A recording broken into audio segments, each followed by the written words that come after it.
Olá! O centro do Rio de Janeiro conserva belas construções que nos levam a uma viagem no tempo. Muitas datam da virada do século XIX para o século XX. O período foi marcado por forte influência da cultura francesa, o que se refletiu na arquitetura, na moda e nos costumes de uma época. Para começar, a própria vinda do Dom João VI é um marco francês, porque se Napoleão não invadisse Portugal, nós não teríamos o país que temos hoje. Nós devemos isso ao Napoleão. E aqui o país vira a corte, né, muda tudo, reverte o mando, é a história que todo mundo sabe. Um pedacinho do passado no centro do Rio. Visitar a Confeitaria Colombo pode ser uma agradável maneira de imaginar como era a vida no final do século XIX. O Rio de Janeiro do século XIX, principalmente da segunda metade do século XIX e no início do século XX, era um território de influência francesa. A Confeitaria Colombo, onde a gente está agora, é um exemplo característico desse momento. A Colombo tem tudo francês, na realidade. Se a gente imaginar que a estrutura do prédio, se formos analisarmos as colunas, a base das colunas e o teto, são de um estilo clássico francês.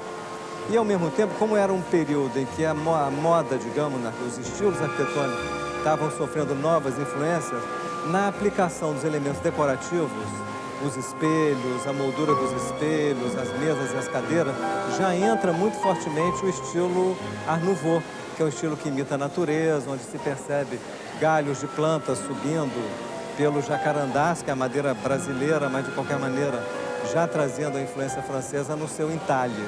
Isso vai aparecer nas luminárias, em algumas delas, e vai aparecer principalmente nesse trabalho maravilhoso de entalhe que foi feito totalmente no Brasil. Mas nem sempre foi assim. Vamos voltar um pouquinho mais no tempo? Até a vinda da corte portuguesa, em 1808, né? Era um país basicamente oriental. Por quê? Porque a maioria dos navios que vinham para cá eram navios que vinham da África, da Ásia, da Índia. O Brasil, de uma maneira geral, só se europeizou, ou só se ocidentalizou a partir da vinda do Dom João, a abertura dos portos. Aí é que a influência francesa e inglesa começa a superar essa influência oriental. Então tem coisas no Brasil que você pensa que são brasileiras, como arroz doce, canela, cravo, os azulejos da arquitetura, os chafarizes, isso tudo são coisas que vieram da Ásia e não da Europa. Os portugueses chegaram aqui no dia 1º de janeiro de 1502, acharam que tinham chegado a um rio, e daí o Rio de Janeiro, a história todo mundo conhece. Os franceses chegaram 1 ano ou 2 anos depois, 503 ou 504. E foram beneficiados pelo fato de que os portugueses, em princípio, não se interessaram pelo Rio de Janeiro. Eles acharam que aqui só tinha papagaio, pimenta, índio e nada mais. Eles estavam interessados em ouro. Eles foram para o sul, Santos, São Vicente, querendo adentrar o sertão em busca de ouro. E enquanto isso, os franceses chegaram e se encantaram com a terra, com o povo, e começaram a comerciar com o nativo. Eles traziam, além dos espelhinhos, os perfuminhos de Paris, as utilidades da civilização europeia. A enxada, o machado, a faca, a foice, etc. José de Anchieta escreveu para Lisboa, mais tarde, dizendo que só faltava aos franceses comer carne humana, porque no resto da vida deles era corruptíssima, porque tomavam o nome dos índios, andavam quase nus, enchiam a cara com os índios, participavam, se enfeitavam como os índios.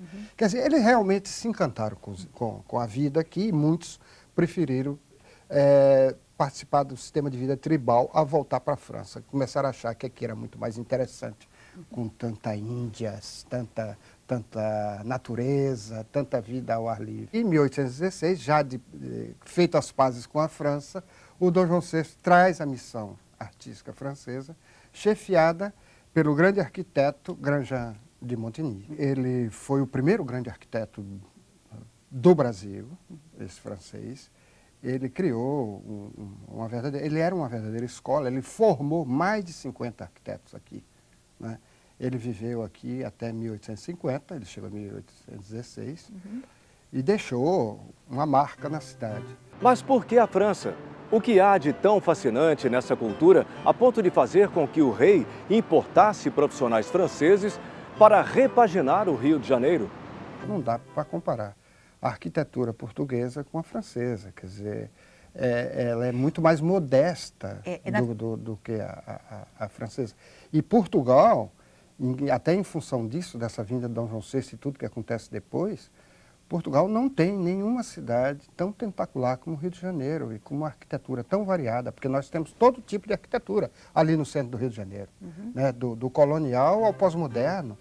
O auge da influência francesa no Rio coincide com o período das reformas urbanísticas realizadas pelo prefeito Pereira Passos. Mas as obras na cidade refletiam mudanças ainda mais profundas. A gente atribui tudo ao Pereira Passos, mas ele foi apenas, digamos, um instrumento dessa mudança. Foi a República. Na verdade, a República que leva a isso. Foi no governo de Rodrigues Alves, que tinha slogan em tudo, que era "O Rio civiliza-se".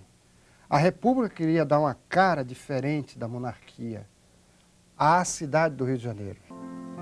O ambiente afrancesado do Rio de Janeiro do início do século passado também era percebido no vestuário e no comportamento. Até 1914, o Rio de Janeiro, acontece no Rio de Janeiro uma grande efervescência cultural e social. A Rua do Ouvidor é a grande passarela da moda. Lá se estabeleceram as grandes lojas francesas, as grandes modistas francesas. Então ela passa a ser a grande passarela da moda. Tudo que era de moda acontecia na Rua do Ouvidor. Mas na rua ainda acontece uma mistura de elementos. Se a elite portava-se à francesa, a maioria das outras classes tinha uma moda que procurava imitar a elite, mas já dando uma interpretação brasileira. Isto é que é interessante no estudo da indumentária. Desse período de forte influência francesa e intensas mudanças, ergueram-se construções que são ícones da nossa cidade até hoje.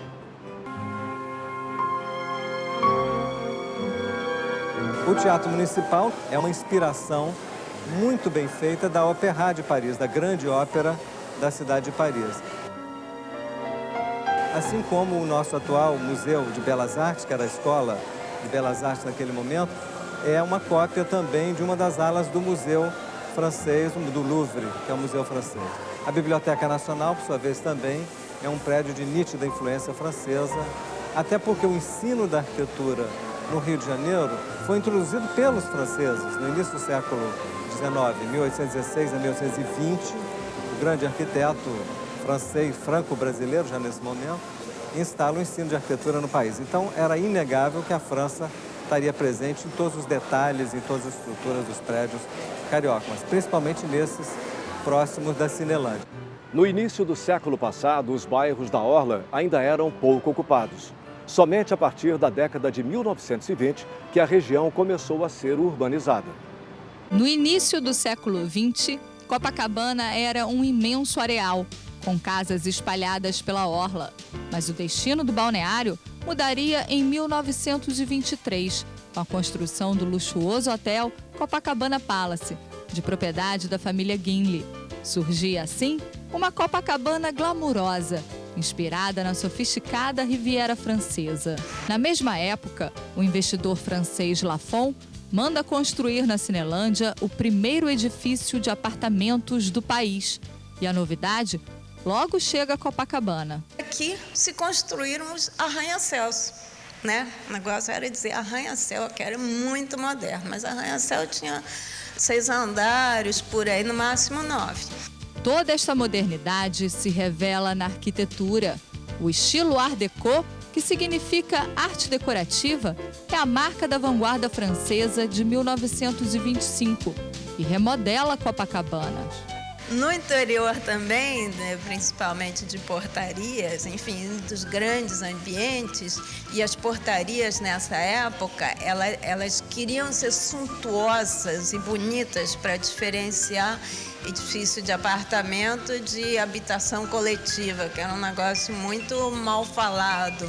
Então, essa ornamentação ela queria ser rica. De modo também se usava muito mármore. E o Art Deco fazia um jogo com mármores mais claros, mármores mais escuros. A maior parte destes prédios está na região do bairro conhecida como Lido, referência ao famoso cabaré Le Lido de Paris. Quando você vê essas portarias, quando você vê essas letras, quando você vê essas fachadas de época e lembrar que a Art Deco vai remeter à França, com certeza.